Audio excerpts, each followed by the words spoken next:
Inis ar an lína tá Muiris ó Fiannachta bainisteoir Raidió na Lithe, ó bhuiris fáilte go dtí an chláir. Gurmá Okay, bhuiir seo an céad agah raidió a rinne mé leat ar Sunnéir FM ón saoir sa caite.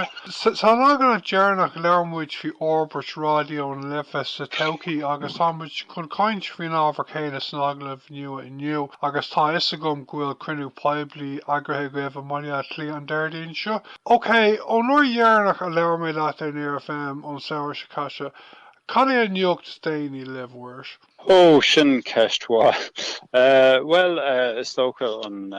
fúspéidir go méidir leirtaniu ná go méid cruinniú poiblí agan an tachtain seo agus is tócha rud atá gceist ná deis a thuirt don Phoblacht teachta chuig Raidió na Lithe agus teacht chun caintear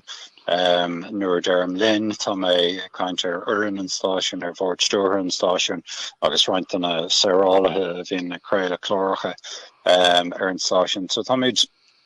Dúrchaí leirg tuairmí a phluistáil an phobal tá muid géirí agus tuairmí á faoin teirbhís a chur an Raidió na Lithe ar fáildó faoi láthair an bhfuil méid ag déanamh job maith an bhfuil leigí sa teirbhís Chineál seirbhíse a hastín ó bhaine na blianta atá amachráin agus dúrch deis don 2 gram an stáisiún agus pobal na Gaeilge teach le chéile agus bula le chéile ar bhealach never Malta. So tá sin ag tarliúin seo Raidió na Lithe I gceann áras na Gaeilge 63 go 66 sráid éimions maidid ach lé hain. Deir léon beag seo ag go leithir tréis sé trónóna. Agus bei play panel mar chuid san ócáid chumá agus roinnt cainteoirí thar spéisiú le bheith ag dul amón cainte lena líon sin déon creaaltóir cáiliúil cá mo chuile ír láthair Morning Ireland mar chaithirlach ar an bléis sin agus bei roinnt cainteoirí spéisiúla eile a raibh bainte ag an chuid is mócú le Raidió na Lithe thar na blianta.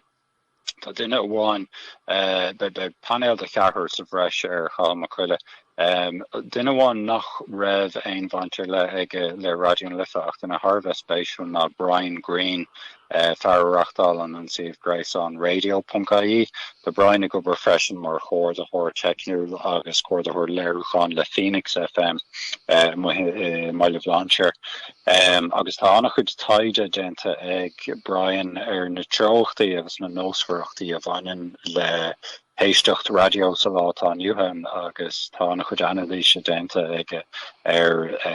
mar derm na trochtaí atá soléir atá i ggéirí níos soléire óbhreathnú ar an analíse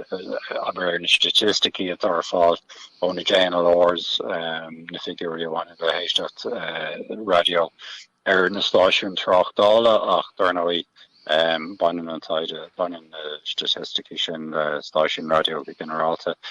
So Big Brian ag déanamh cur láthar mar dhealar a chuid analíse agus béisic le pártas a phlé panel chumáile sin bei fachna ó driscoil láthar tús áte ar RTA Raidió na Gaeltachta thosaigh fachna a héal mar chréaltóir an seo le Raidió na Lithe bhí sé posta sa stáisiún faois céim fás I Raidió na Lithe sa chéad dá bhliain de Raidió na Lithe bheith ar 993 994 agus sin bei siún ní goin tá siún a gobar mar chóir a thóir digiteach go ag bheith RTA agus chaisiún roinnt blianta ar bhórt stúr Raidió na Lithe agus bíonn si mar ar chlárach ar an stáisiún go minic agus tócha ón ró a ghlach sé an mórt stúrthe tuigeann si na dúbhláin bhaineann le Raidió na Lithe rachtáil ó lá go lá agus darnaí tá an spéisic sa stáisiún agus sin bé ála a deicú domní be aithnig roinnt de éistóirí Raidió na Lithe beidir me roinnt aithnig roinnt éistóirí Nair FM ar hí chumá tá ála ag creidil le Raidió na Lithe le hartar 6 bliana nach mar 7 mbliana inis agus thosaigh ála mar chréaltóir agus idir cruithne go meisce cruithne leis an áirteist agus is de chúra de bhunú nigéireach ála mar sin tá sé spéisiúil daoine a hagan ó chúlraí neamhéarnacha agus iad treis fásan níos ag fáil na Gaeilge agus an inis lán fáirteach a saoil na Gaeilge agus léironn sé sin is tócha an réimse thar a bheith leathan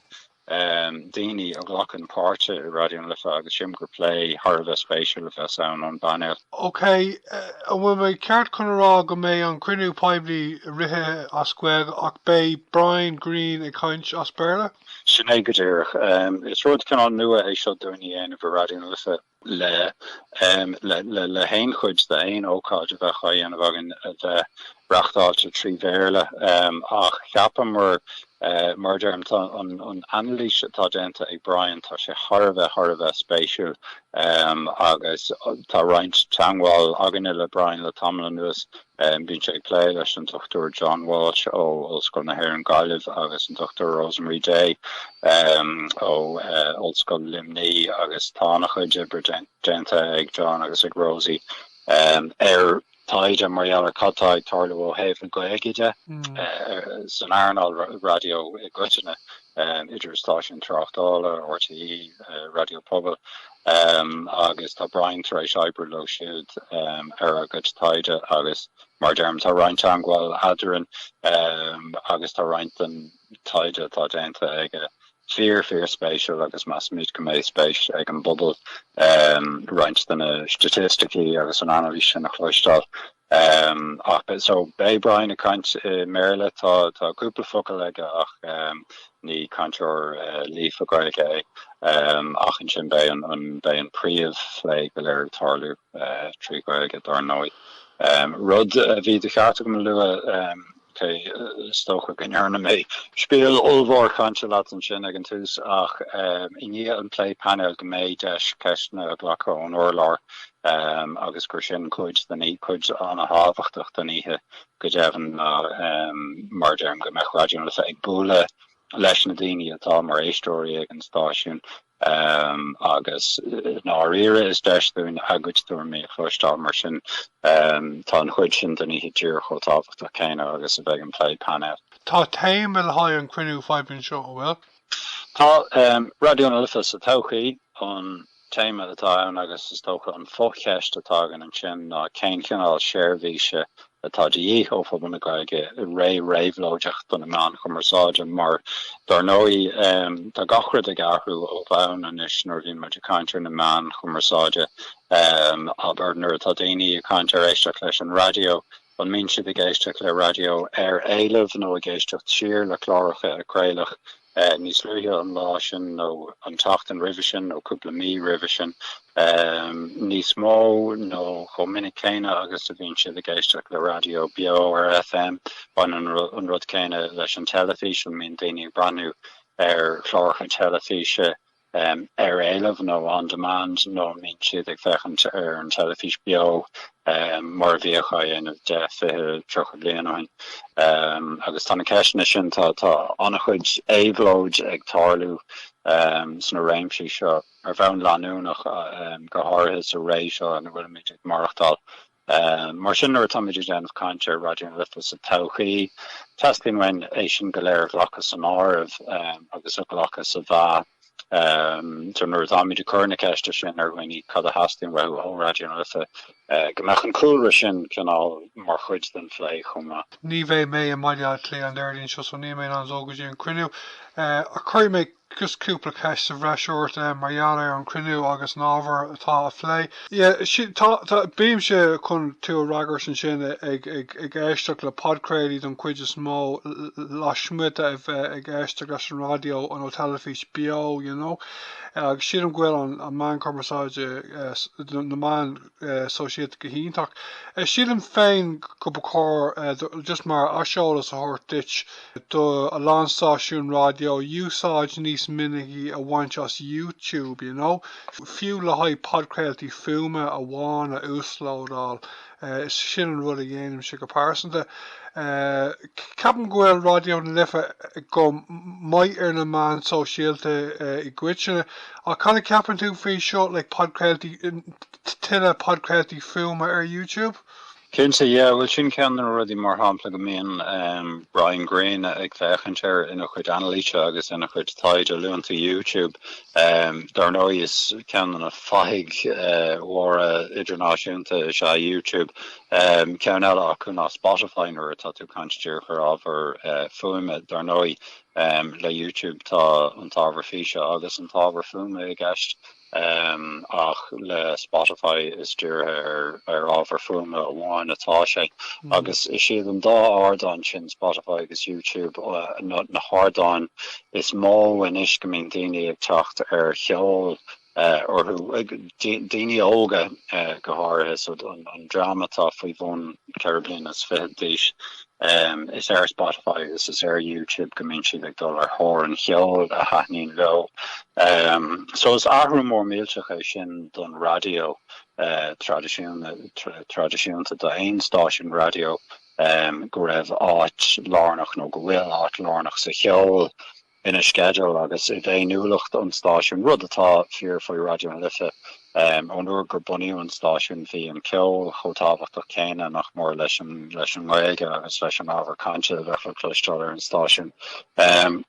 Mar sin cinnte bémúdne ag brathnú ar sin báilin mar dearm túirmí a chluisteáil ón phobal faoi cad a hascin bhfuil siad a chluisteáil wein agus a eáil wein mar theirbhís achas dócha tá roinnt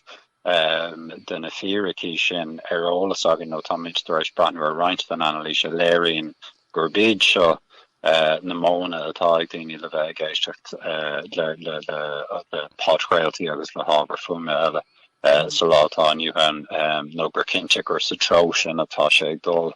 Mar sin cinnte darfa bucat go mechanís mó ábhar fuama áchracha agan ar YouTube dar nóid táid anna gníomh chu SoundCloud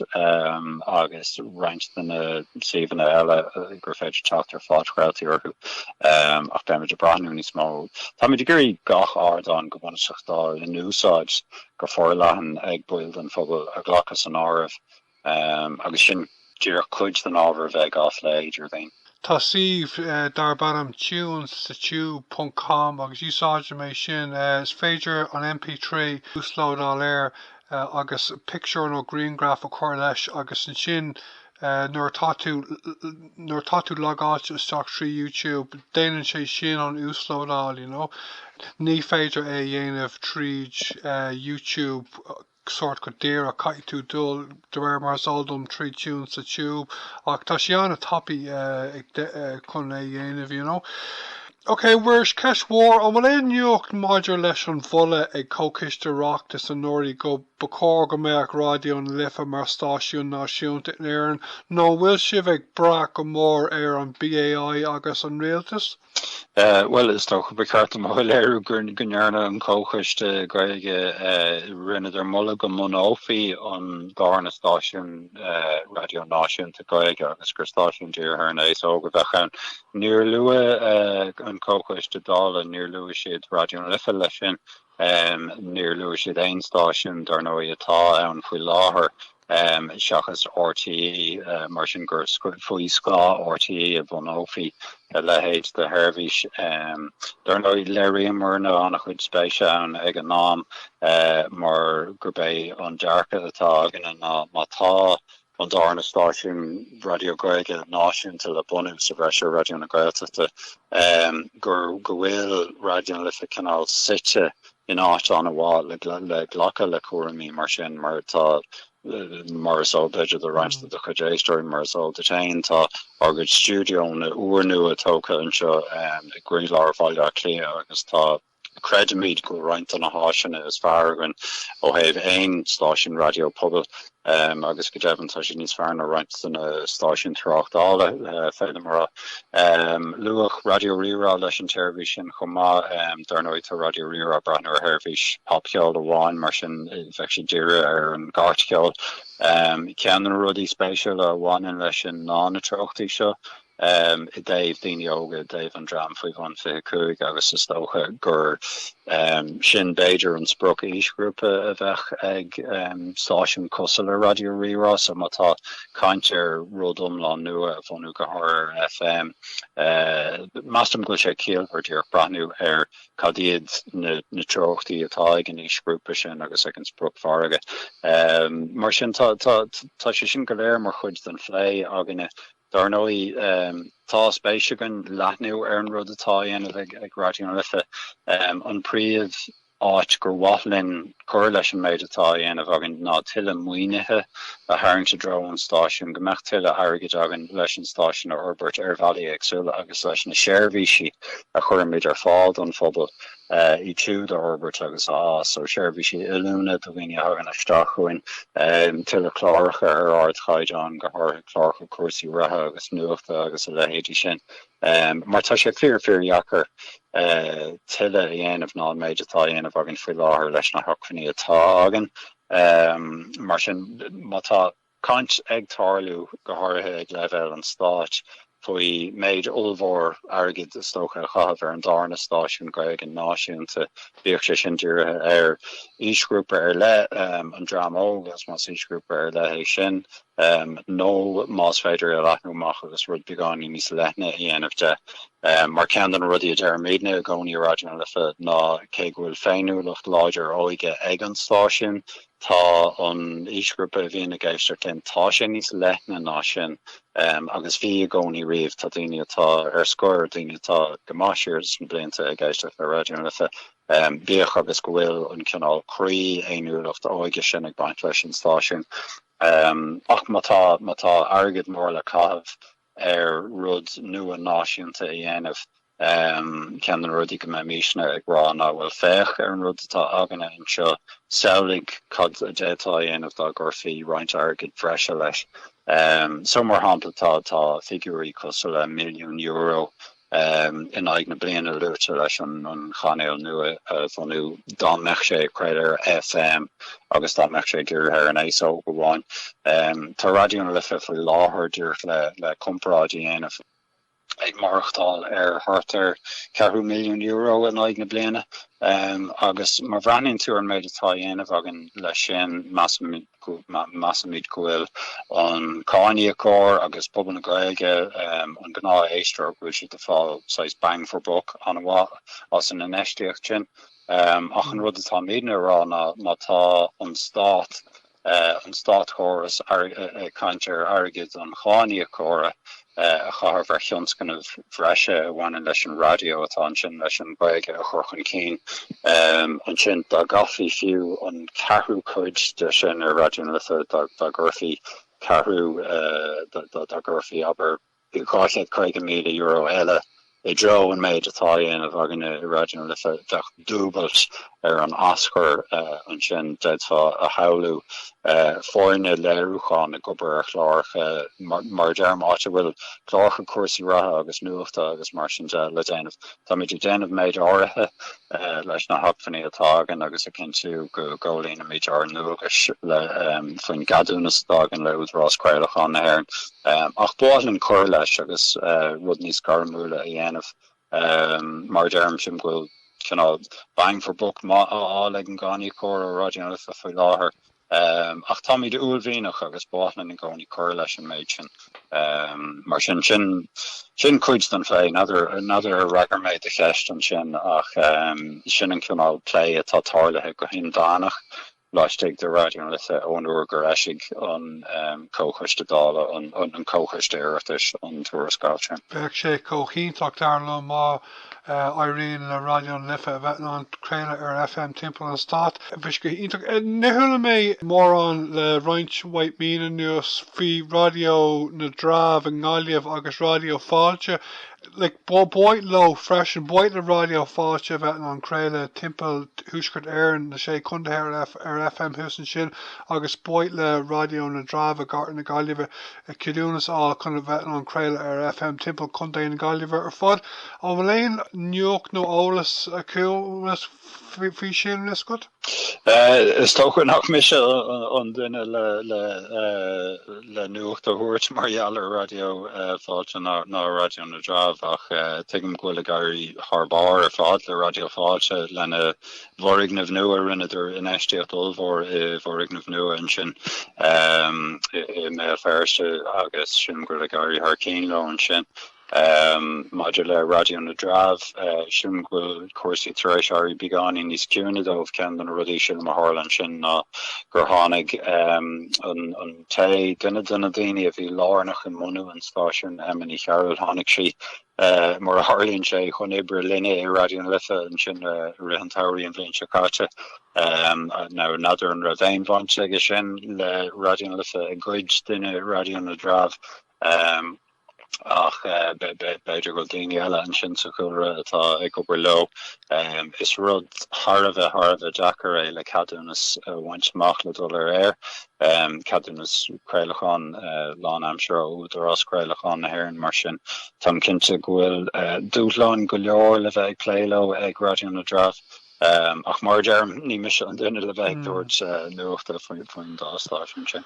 Tá lán rudí thuas san air faoi láthair nach bhfuil leis rialtas nniu le bhunú mar níl is a gcuin cé haon ó hí a mé mar an ara cumarsáide nua.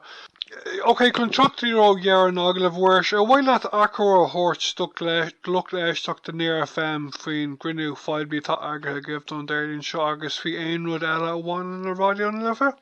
Well, it's okay just the mirror does na history reach cruinniú poiblí Dardine beag seo an seachta Labhair de Feabhra Tás nóid sé ag Labhair tréis sé agus stocha rochi sé ra gotí hartar Labhair tréis hocht tróna is cruinniú poiblí é le radio an lifa sa tauchaí a phlé tá ceistir le a bheith Chineál mar aincéir don phlé ar an ihe agus sin cén Chineál seirbhís tá de dhí ó phobal na Gaeilge i réimhlóideach don na man chumarsáide sin an téimetá agan big play panel agus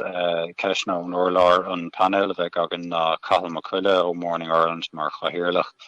Brian Green store or Raidió.ie agus úidir radio numbers up siúnnig going cord a hortigus ar Gaeilge RTA fachna Driscoll láthir tús áte ar RTA radio na Ghaeltachta agus all of my Jacob done me in the Creile linne ar radio na Lifa an seo